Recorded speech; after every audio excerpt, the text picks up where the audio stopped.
Hello friend, welcome back to Study Wire YouTube channel. और ये विज्ञान का लेक्चर नंबर 31वां है, जो कि हम एमपी पुलिस 2021 के लिए 30 इंपॉर्टेंट क्वेश्चन की जो सीरीज चला रहे हैं उसका। और हर एक लेक्चर में हम जो 30 क्वेश्चन के साथ साथ इनकी डिटेल भी डिस्कस करते हैं। मतलब 100+ क्वेश्चन हर एक लेक्चर में कंप्लीट हो ही जाते हैं, ठीक है। और ये लेक्चर डेली रात को 9 बजे अपलोड होता है, तो आप इसी टाइमिंग पर अगर देखते तो ज़्यादा बेटर होगा। एक अच्छी खासी आपकी कंटिन्यूटी बनी रहेगी। और ये जो लेक्चर है, ठीक है, ये 6वीं से लेकर 10वीं तक की जो साइंस की एनसीईआरटी की बुक है उस पैटर्न पर आधारित है। क्योंकि अभी जो जेल प्रेरी का एग्जाम हुआ है तो उसमें आपने देखा होगा कि 6 से 8 क्वेश्चन जो न्यूमेरिकल आ रहे हैं साइंस के, तो हमने इस हर लेक्चर जो हम कंप्लीट कराते हैं, जो अभी तक हम टोटल 31 लेक्चर कंप्लीट करा चुके हैं, तो हर लेक्चर में 5 से 6 क्वेश्चन न्यूमेरिकल में डालता हूँ। और इसमें कम से कम 10 क्वेश्चन कॉन्सेप्ट वाइज होते हैं और 15 क्वेश्चन होते हैं फैक्ट वाइज। मतलब इसमें कॉन्सेप्ट वाइज क्वेश्चन भी हम कंप्लीट करा रहे हैं, न्यूमेरिकल भी और फैक्ट वाइज भी। मतलब इसका फायदा आपको ज़्यादा से ज़्यादा पेपर में मिलने वाला है। क्योंकि एमपी जेल प्रहरी में अगर न्यूमेरिकल आ सकते हैं तो एमपी पुलिस में डेफिनेटली है कि न्यूमेरिकल आपको देखने को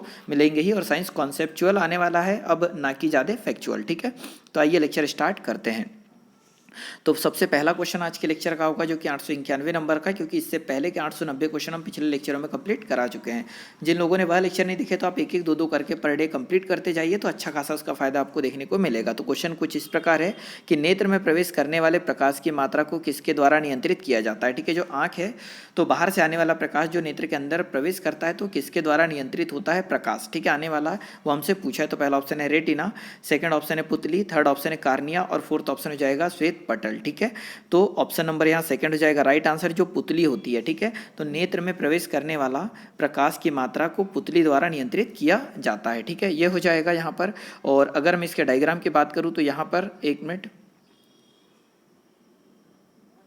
ठीक है, ये हो जाएगा मानव नेत्र का डायग्राम। और यहाँ पर आपको दिख रहा है ये पुतली, ठीक है, ये पुतली है। और पुतली कौन सा वाला पार्ट हो जाएगा, ये वाला। तो ये वाला पार्ट क्या करता है, तो जो बाहर से प्रकाश आता है उसको नियंत्रित करता है कौन, पुतली। तो नेत्र में प्रवेश करने वाले प्रकाश को नियंत्रित किसके द्वारा किया जाता है, तो पुतली के द्वारा किया जाता है, ठीक है। अब यहाँ पर एक कार्निया दे रखा है, ठीक है। तो कार्निया के बारे में सुन लो। कार्निया मतलब सबसे बाहरी जो सतह है, हम इसको बोल रहे हैं। तो कार्निया के पिछले एक रंगीन अपारदर्शी झिल्ली का पर्दा होता है, जिसे परितारिका या आइरिस कहते हैं, ठीक है। मतलब ये कार्निया के जस्ट पीछे, ठीक है, यहाँ पर अगर हम देखें तो एक कार्निया के ये पीछे वाला जो पार्ट है, ठीक है, ये वाला पार्ट जहाँ पर ये आइरिस बना है, तो हम ये बोल सकते हैं कि कार्निया के पीछे का एक रंगीन अपारदर्शी झिल्ली का पर्दा होता है, जिसे परितारिका कहते हैं। अब बात आती है जो आइरिस है, ठीक है, आइरिस और ये कार्निया। तो आइरिस के बीच में एक छेद होता है जिसे आंख की पुतली कहा जाता है, ठीक है। तो आइरिस के बीच में क्या होता है, एक छेद होता है जिसे आंख की पुतली कहा जाता है। बाकी आप ये सारा नेत्र का डायग्राम याद रखिएगा।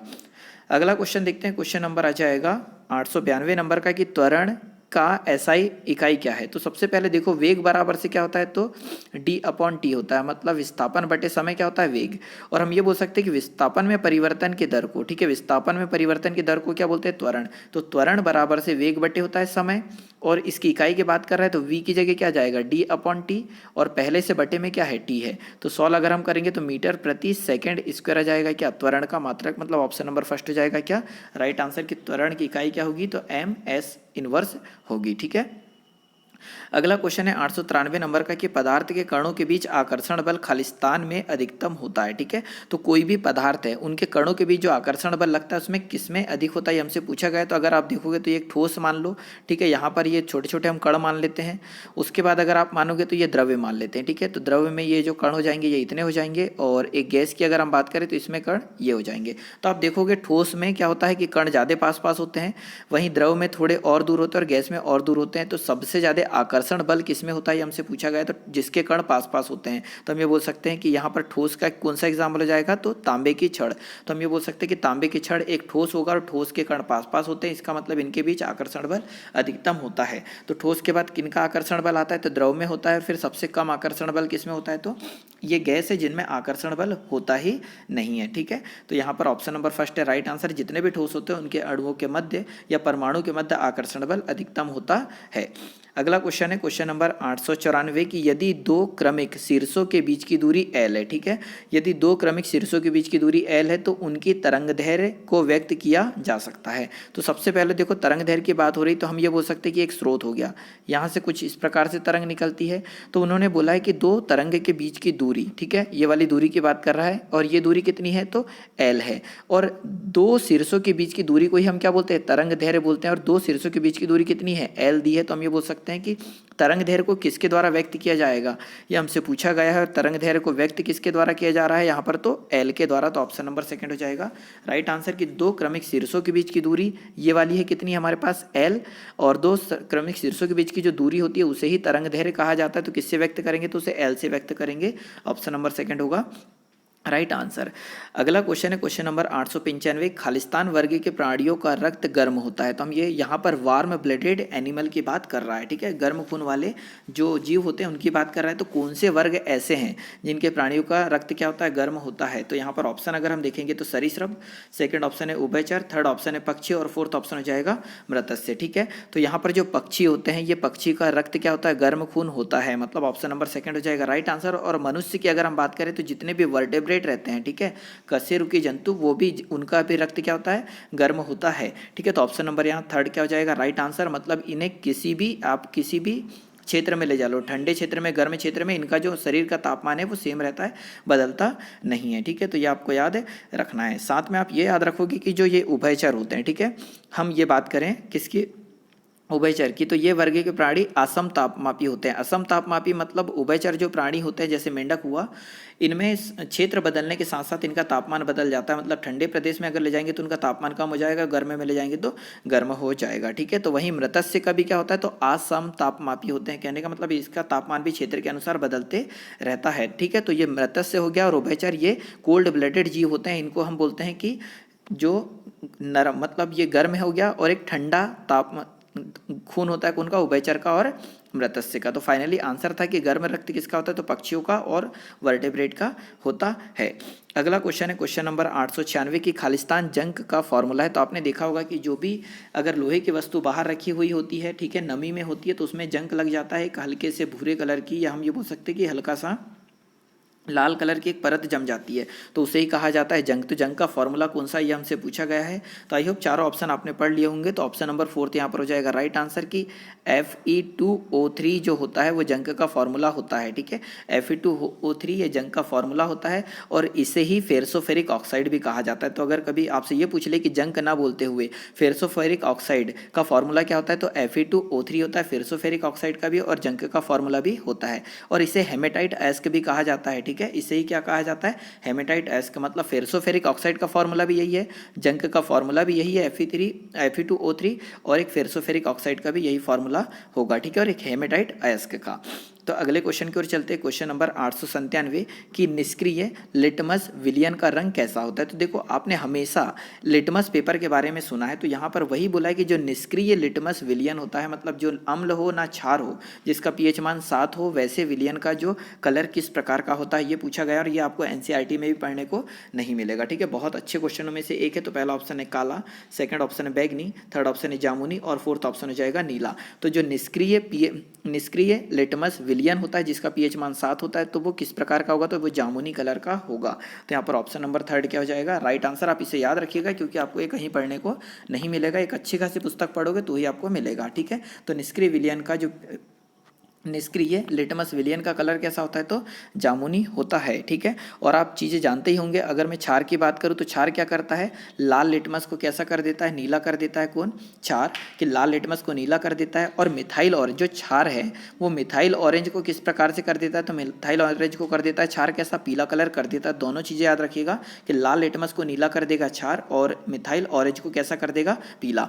वहीं पर अगर मैं अम्ल की बात करूँ तो अम्ल क्या करता है, नीले लिटमस को कैसा कर देता है तो अम्ल नीले लिटमस को लाल कर देता है, और मिथाइल ऑरेंज की अगर हम बात करें तो मिथाइल ऑरेंज को भी कैसा करेगा, लाल करेगा। मतलब अम्ल नीले लिटमस को भी लाल कलर कर देता है, और मिथाइल ऑरेंज को भी कैसा कर देगा, लाल कर देगा। ठीक है, तो ये चीज़ें याद रखिएगा। फाइनली जो निष्क्रिय लिटमस विलयन का रंग होता है तो कैसा होता है, जामुनी होता है। अगला क्वेश्चन है 898 नंबर का कि निम्नलिखित में से कौन से पौधे के आवरण रहित बीज पाए जाते हैं। मतलब ऐसा कौन सा पौधे के जो बीज है आवरण रहित, मतलब बीज के ऊपर, ये अगर मान लो कोई बीज होता तो इसके ऊपर कोई आवरण नहीं होता है, तो ऐसा किसका बीज होता है, ये हमसे पूछा गया है। तो पहला ऑप्शन हो जाएगा फ्यूनेरिया, सेकंड ऑप्शन है देवदार, थर्ड ऑप्शन है मार्सिलिया, और फोर्थ ऑप्शन हो जाएगा चारा। ठीक है, तो जो भी पौधे होते हैं जिसमें आवरण रहित बीज पाए जाते हैं वो स्पेशली बहुत ऊंचाई पर पाए जाते हैं। मतलब यहाँ पर ऑप्शन नंबर सेकंड हो जाएगा क्या, राइट आंसर। की जो देवदार का वृक्ष होता है इसमें आवरण रहित बीज पाए जाते हैं। ठीक है, और आवरण रहित बीज का एक दूसरा नाम क्या होता है, तो नग्न बीजी होता है। क्या होता है,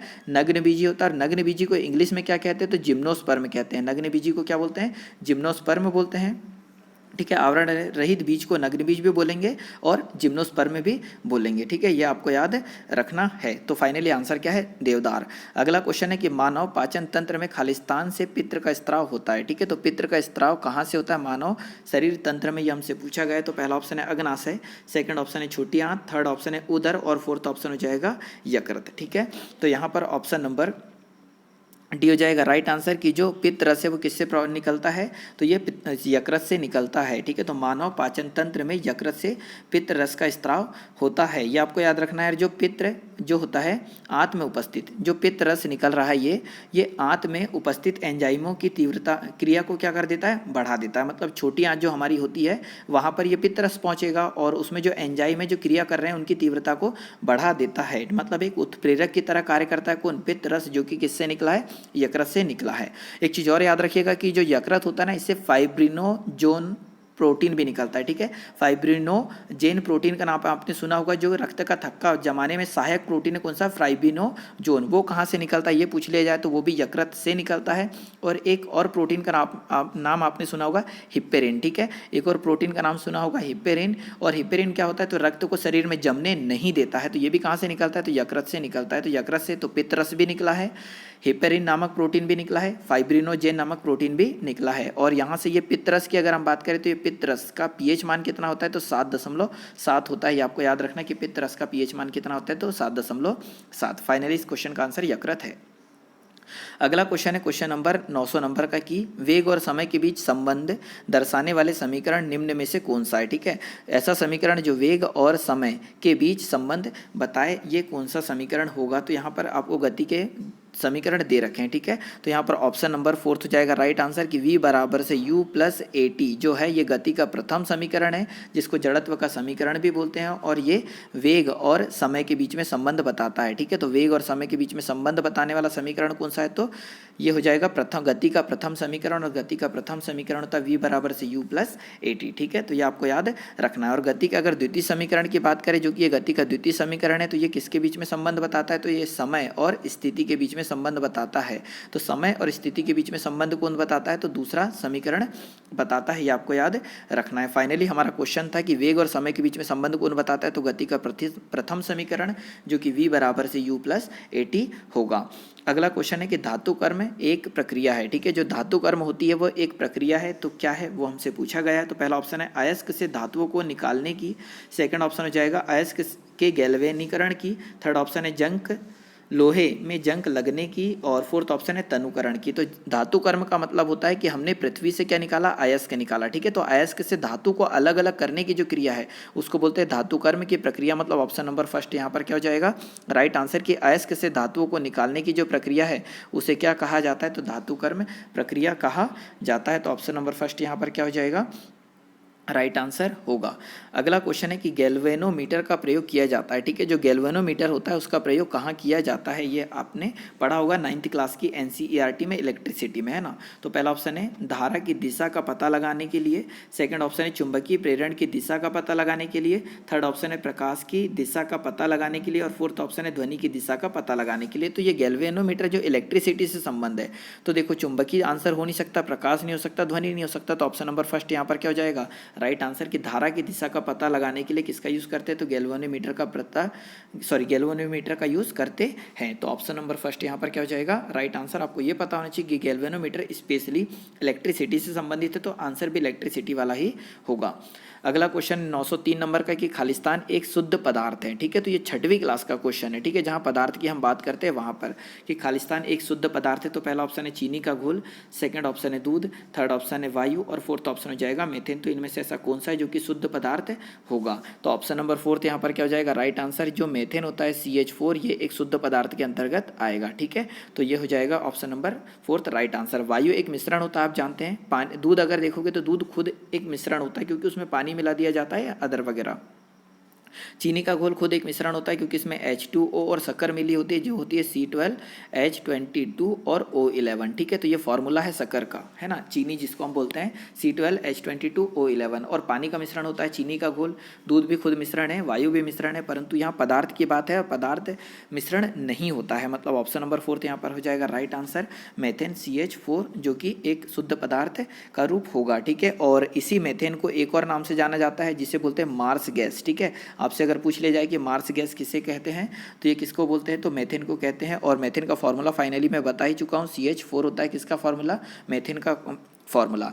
अगर आपसे पूछ लिया जाए कि मेथेन की आकृति कैसी होती है, समचतुष्फलकीय होती है, ठीक है। मेथेन की आकृति किस प्रकार की होती है, तो समचतुष्फलकीय होती है। और इनके दो बंदों के बीच का कोण कितना होता है, तो 109.28 डिग्री ये होता है, ठीक है। 109 डिग्री 28 मिनट इनके कोण के बीच, सॉरी इनमें क्या होता है, कोण होता है, ठीक है। ये आपको याद रखना है। तो मेथेन से अगर क्वेश्चन आते हैं तो इतने ही आएंगे।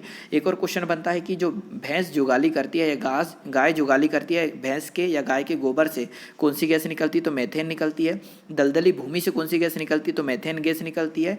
कोई भी खदान अगर जहाँ से कोयला निकल रहा हो, तांबा निकल रहा हो, मतलब तांबा निकल रहा हो, कोई भी खदान अगर होती है जहाँ से अयस्क निकाला जा रहा है तो वहाँ से भी मेथेन गैस निकलती है। और धान के खेत को जब कटाई होती है तो वहाँ से भी कौन सी गैस निकलती है, मेथेन गैस निकलती है। और आपने बांस का नाम सुना होगा जिसे बेम्बू बोलते हैं, उससे भी काटते हैं तो कौन सी गैस निकलती है, मेथेन। अगर मेथेन से क्वेश्चन बनेंगे तो जितनी चीज़ें मैंने बताई इसके अलावा कोई क्वेश्चन आपको देखने को पेपर में नहीं मिलेगा, बस यही शर्त है कि आपको ये सारी चीज़ें पता हो। अगला क्वेश्चन है क्वेश्चन नंबर 904 की मैग्नीशियम के परमाणु संख्या 12 है तो इसकी संयोजकता ज्ञात कीजिए, ठीक है। तो मैग्नीशियम के परमाणु संख्या कितनी है, 12 है, तो इसकी संयोजकता कितनी होगी ये हमसे पूछा गया। तो चार ऑप्शन आपने देख लिए होंगे, तो ऑप्शन नंबर फोर्थ यहाँ पर क्या हो जाएगा, राइट आंसर हो जाएगा, ठीक है। तो यहाँ पर मैग्नीशियम की जो संयोजकता कितनी हो जाएगी, तो +2 हो।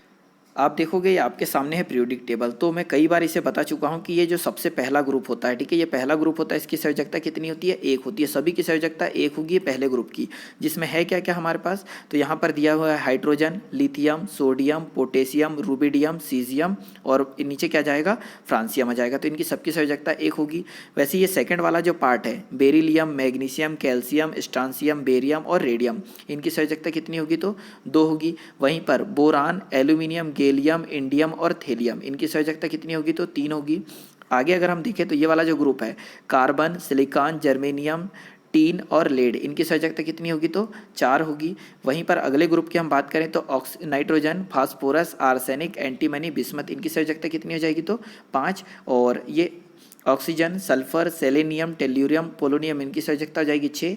और फ्लोरीन, क्लोरीन, ब्रोमीन, आयोडीन और एस्टाटीन, इनकी संयोजकता कितनी हो जाएगी, तो 7 हो जाएगी। और ये लास्ट वाला जो ग्रुप है, helium, neon, argon, krypton, xenon और रेडॉन, इसकी संयोजकता कितनी होती है, 0 होती है। इसीलिए इसे शून्य समूह के तत्व या निष्क्रिय गैसों का समूह कहा जाता है, ठीक है। अगले क्वेश्चन की ओर चलते हैं हम।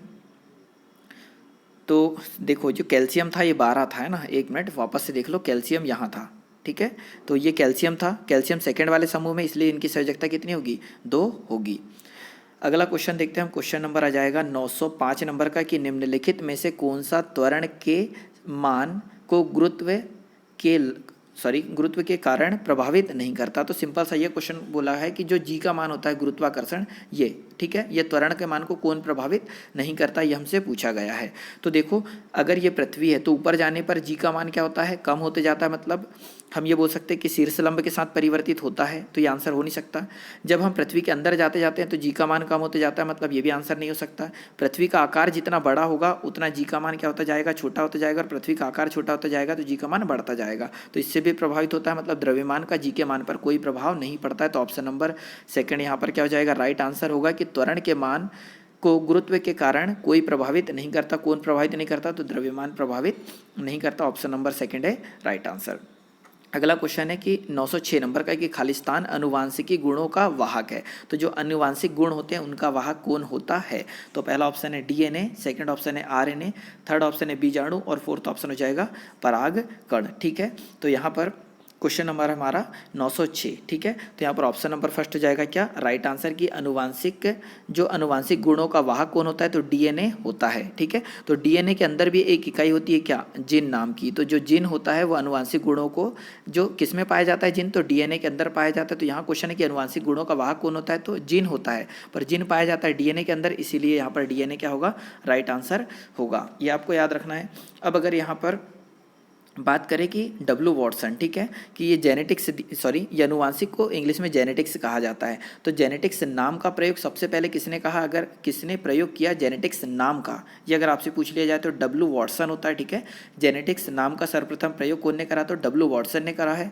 अब बात आती है कि जिन की, कि जिन शब्द का प्रयोग सबसे पहले किसने करा, तो जोहानसन ने किया। ठीक है, जिन शब्द का सर्वप्रथम प्रयोग किसने करा, तो जोहानसन ने करा। ये आपको याद रखना है। ठीक है, एक मोस्ट इंपॉर्टेंट लाइन आप याद रखिएगा कि जीवधारियों में जो लक्षण प्रत्यक्ष रूप से दिखाई पड़ते हैं, मतलब आप अपने मम्मी पापा के जो प्रत्यक्ष जैसे होंगे, मतलब जैसे भी मम्मी पापा है, अगर उनके बहुत ज़्यादा गुण आप में अगर दिखाई दे रहे हैं तो उन गुणों को बोलते हैं फिनोटाइप कहते हैं। ठीक है, मतलब आप जैसे मान लो आपके मम्मी की तरह दिखते हैं, आपके पापा की तरह दिखते हैं, तो सेम अगर आप दिख रहे हैं तो उस गुण को फिनोटाइप कहा जाता है। कहने का मतलब कि जीवधारियों के जो लक्षण प्रत्यक्ष रूप से दिखाई पड़ते हैं उसे फिनोटाइप कहा जाता है। ये आपको याद रखना है। ठीक है, और जीवधारियों के अनुवांशिक संगठन को उनका जीनोटाइप कहते हैं। ठीक है, तो जीनोटाइप अलग है कि जीवधारियों के अनुवांशिक संगठन को उनका जीनोटाइप कहा जाता है। तो फाइनली ये जो क्वेश्चन था इसका आंसर फर्स्ट होगा।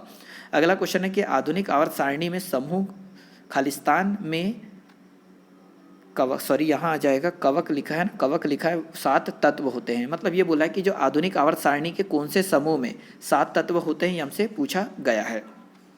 अगर आपने बहुत अच्छे से पीरियोडिक टेबल पढ़ा होगा तो आपको आंसर आ गया होगा। ऑप्शन नंबर थर्ड है यहाँ पर राइट आंसर की, जो option number third right answer होगा कि जो पहला समूह है इस पीरियोडिक टेबल का, उसमें टोटल कितने तत्व होते हैं, 7 तत्व होते हैं। तो यहाँ पर ऑप्शन में देखो हमें पहला दिया है, दूसरा दिया है, तीसरा और चौथा, कौन से समूह में 7 तत्व होते हैं ये पूछा गया है। तो अगर ये पीरियोडिक टेबल को आप ध्यान से देखो तो ये देखिए सबसे पहला समूह ये वाला हो जाएगा, इसमें 7 तत्व देखो, hydrogen, lithium, sodium, potassium, rubidium, caesium और फ्रांसियम। तो ये 1 2 3 4 5 6 और 7, कितने तत्व हो गए, 7। अगर वहीं पर समूह सेकंड देखते तो इसमें कितने तत्व हैं, 1 2 3 4 5 6 होते। वहीं पर अगला समूह अगर हम देखते ये वाला, तो यहाँ कितने तत्व है, 4 है, यहाँ पर भी कितने 4 है। तो 7 तत्व किसमें है, तो प्रथम समूह में होंगे, इसीलिए ऑप्शन नंबर थर्ड यहाँ पर क्या हो जाएगा, राइट आंसर होगा। अगला क्वेश्चन है 908 नंबर का कि वंशानुक्रम की इकाई क्या होती है। तो अब भी हमने थोड़ी देर पहले डिस्कस करा कि वंशानुक्रम की इकाई क्या होती है। तो पहला ऑप्शन है आरएनए, सेकंड ऑप्शन है जीनोटाइप, थर्ड ऑप्शन है फेनोटाइप और फोर्थ ऑप्शन है जीन। ठीक है, तो अनुवांशिक की इकाई क्या होती है, तो यहाँ पर ऑप्शन नंबर क्या हो जाएगा, फोर्थ हो जाएगा, राइट आंसर क्या हो जाएगा, जीन। ठीक है, तो ऑप्शन नंबर फोर्थ है यहाँ राइट आंसर। अगले क्वेश्चन की ओर चलते हैं हम। क्वेश्चन नंबर 909 कि नारियल की छाल का निर्माण किस ऊतक द्वारा होता है। ठीक है, जो नारियल की छाल है उसका निर्माण किस ऊतक के द्वारा होता है। तो पहला ऑप्शन है यहाँ पर पेरेनकाइमा, सेकंड ऑप्शन यहाँ पर हो जाएगा कोलेनकाइमा, थर्ड ऑप्शन हो जाएगा एरेनकाइमा और फोर्थ ऑप्शन है यहाँ स्क्लेरेनकाइमा। तो नारियल की जो छाल होती है वो दृढ़ होती है। तो याद रखिएगा जो पेड़ होता है उसकी छाल भी दृढ़ होती है, बहुत ज़्यादा कठोर होती है। तो जिस भी फल फूल या फिर हम ये बोल सकते हैं कि आपने दाल देखी होगी, ठीक है, चने की दाल, मसूर की दाल, तुअर की दाल, उसके ऊपर जो ये रहता है एक परत रहती है वो भी बहुत कठोर रहती है। ठीक है, कठोर रहती है। वहीं पर अगर हम बात करें तो पेड़ की जो छाल होती है वो भी कठोर होती है, नारियल की छाल भी कठोर होती है। तो जो भी कठोर चीज़ें होती है पेड़ पौधों में वो हमेशा और हमेशा स्क्लेरेन काइमा की बनी होती है। ठीक है, तो याद रखिएगा कि पेड़ पौधों में, पादप जगत में जो भी चीज़ें कठोर अगर आपको दिखे या आपको समझ में आए, वो हर एक चीज़ किसकी बनी होती है, तो स्क्लेरेन काइमा ऊतक की बनी होती है। ये आपको याद रखना है। ठीक है, और इसमें जीवद्रव्य नहीं पाया जाता। याद रखिएगा कि जो स्क्लेरेन काइमा होता है इसमें जीवद्रव्य नहीं पाया जाता और इसकी कोशिका भित्ति लिग्निन के जमाव के कारण मोटी हो जाती है। तो स्क्लेरेन काइमा या फिर नारियल की छाल मोटी क्यों हो जाती है, ये अगर आपसे पूछ लिया जाए तो लिग्निन के जमाव के कारण मोटी हो जाती है। ये आपको याद रखना है। ठीक है, और एक चीज़ और याद रखिएगा कि जो भी पौधे में रेशे उत्पन्न होते हैं, ठीक है, जो भी पौधे में रेशे उत्पन्न होते हैं वो हमेशा और हमेशा उसमें स्क्लेरेन काइमा ही पाया जाता है।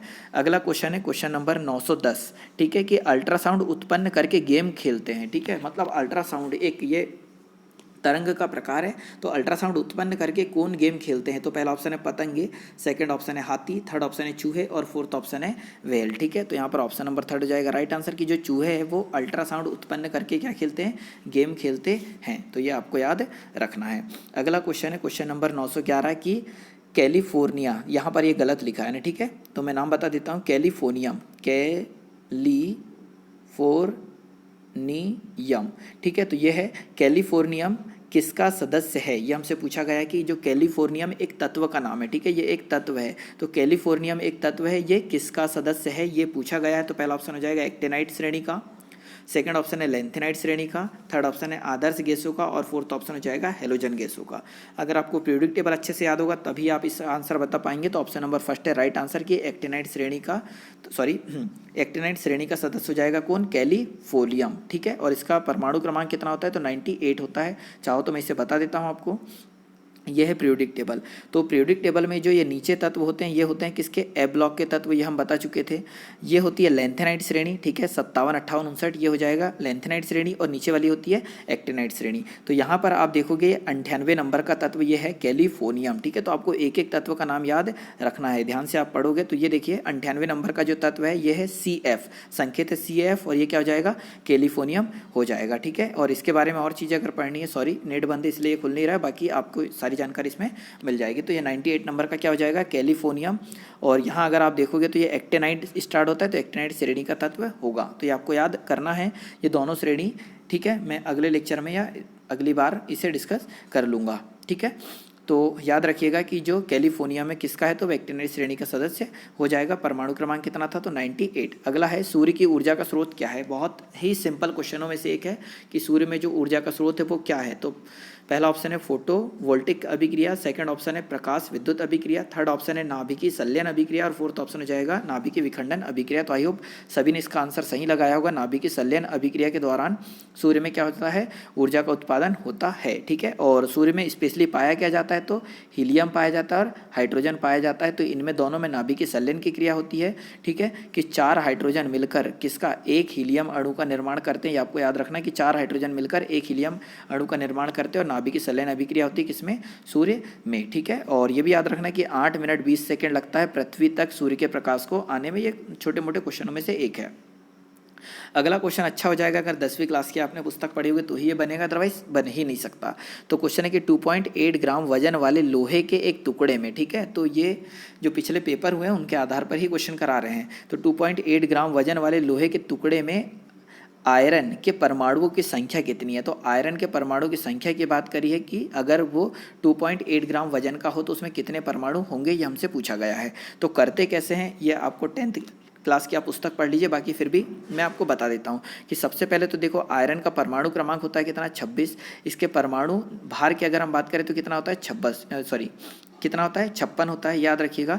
तो 56 ग्राम हम ये बोल सकते हैं कि 56 जो ग्राम है इनमें टोटल परमाणु की संख्या जो एवोगैड्रो नंबर है उसके बराबर होगी। तो आयरन जो है, आयरन का जो परमाणु भार कितना हो जाएगा, 56 ग्राम हो जाएगा। तो 56 ग्राम में परमाणु की संख्या हो जाएगी कितनी, 6.022 इंटू 10⁻23 हो जाएगी 56 ग्राम में। तो 1 ग्राम में कितने परमाणु हो जाएंगे, तो 6.022 इंटू 10⁻23 डिवाइडेड बाय कितना हो जाएगा, 56। पर हमसे पूछा कितने ग्राम का, 2.8। तो 1 ग्राम, इधर अगर हम 2.8 का मल्टीप्लाई कर दे लेफ्ट हैंड साइड में, तो राइट हैंड साइड में 2.8 का मल्टीप्लाई हो जाएगा। तो 6.022 इंटू 10⁻23 डिवाइडेड बाय 56 इंटू कितना हो जाएगा, तो 2 पॉइंट कितना होगा, 8। जब इसे आप सॉल्व करोगे तो यहाँ पर ऑप्शन नंबर थर्ड हो जाएगा क्या, राइट आंसर की 3.11, इसको कैलकुलेट कर लीजिएगा, ठीक है।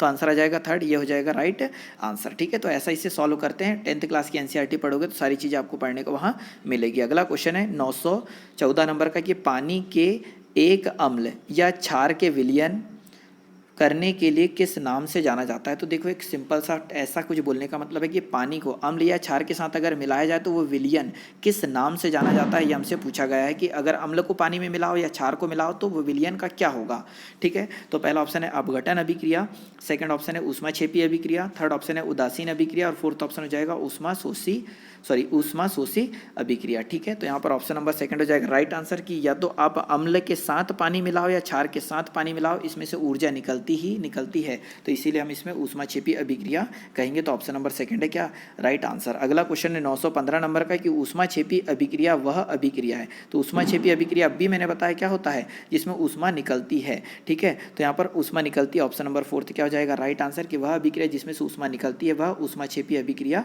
कहलाती है। अगला क्वेश्चन है क्वेश्चन नंबर 916 की ऊर्जा का प्रयोग करते हुए पायरुविक का विघटन कहाँ होता है, ठीक है। तो आपको इसके लिए भी 10th की एनसीईआरटी पढ़ना पड़ेगा कि ऊर्जा का उपयोग करते हुए जो पायरुविक अम्ल है, ठीक है, उसका विघटन कहाँ होता है। तो ऑप्शन आपने पढ़ लिए होंगे, तो ये होता है कहाँ पर, माइटोकॉन्ड्रिया में। तो ऑप्शन नंबर थर्ड क्या हो जाएगा, राइट आंसर, ठीक है। ये आपको याद रखना है। और एक ग्लूकोज अणु ग्लाइकोलिसिस के विघटन के फलस्वरूप पायरुविक अम्ल के 2 अणु बनाता है, ठीक है। तो ग्लूकोज का जो एक अणु होता है वो क्या होता है, ग्लाइकोलिसिस के विघटन के फलस्वरूप 2 पायरुविक अम्ल बनाएगा, ठीक है। और ये हम ये बोल सकते हैं कि ये पायरुविक अम्ल फिर से टूटेंगे तो पायरुविक अम्ल किस में कन्वर्ट हो जाते हैं, तो ATP में कन्वर्ट हो जाते हैं। तो हम ये बोल सकते हैं कि ग्लूकोज के एक अणु में टोटल कितने ATP ऊर्जा बनेगी, तो 38 ATP ऊर्जा प्राप्त होती है। और ये सब होता कहाँ पर है, तो माइटोकॉन्ड्रिया के अंदर जो ATP 36 ATP ऊर्जा बनती है और जीवद्रव्य के अंदर 2 ATP ऊर्जा का निर्माण होता है।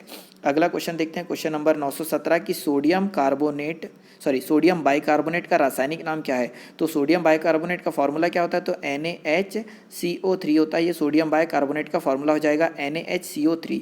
तो ये बोला है कि इसका सामान्य नाम क्या है, तो इसको बोलते हैं क्या, सोडियम बाइकार्बोनेट बोलते हैं। बेकिंग सोडा जो आप घर में यूज़ करते हैं, ठीक है, गुलाब जामुन या खमीर जब उठाने में यूज़ किया जाता है जिस सोडा का, बेकिंग सोडा का, तो उसे क्या कहा जाता है, सोडियम बाइकार्बोनेट कहा जाता है। तो baking soda option number third क्या हो जाएगा यहाँ पर, राइट आंसर की बेकिंग सोडा का फॉर्मूला NaHCO3 होगा और इसे बेकिंग सोडा के नाम से जाना जाता है जो घरों में यूज़ होता है।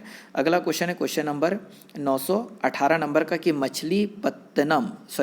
मछलीपत्तनम या मुसलीपट्टनम भारत के पूर्वी तट का एक समृद्ध बंदरगाह है, अपने खालिस्तान के काम के लिए प्रसिद्ध था। तो ये तो एक जीके का क्वेश्चन हो जाएगा, तो डायरेक्ट मैं आंसर बता देता हूँ। इसका आंसर हो जाएगा क्या, थर्ड कलमकारी, ठीक है।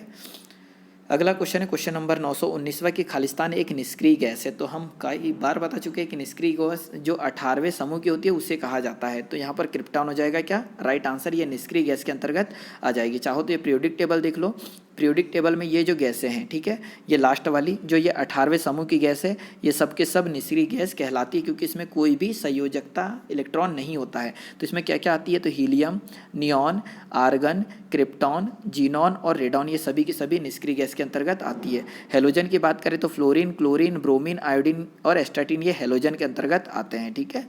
तो यहाँ पर हमसे यही पूछा गया था कि खालिस्तान एक निष्क्रिय गैस है तो क्या हो जाएगी, क्रिप्टॉन हो जाएगी, ठीक है। और अगर हम क्रिप्टॉन की बात करें तो यहाँ पर यह है KR क्रिप्टॉन, परमाणु क्रमांक कितना है इसका, 36 है, ठीक है। तो परमाणु क्रमांक कितना है क्रिप्टॉन का, तो 36 हो जाएगा। अगर ये बोलते कि इसमें टोटल कितने कक्षक होते तो 1 2 3 4, तो इसके कितने कक्षक होते हैं, तो 4 कक्षक होते हैं। मतलब किस आवर्त में है, तो चौथे आवर्त में है कौन, क्रिप्टॉन, ठीक है। और कौन से समूह में, तो 18वें समूह में होगा कौन, क्रिप्टॉन।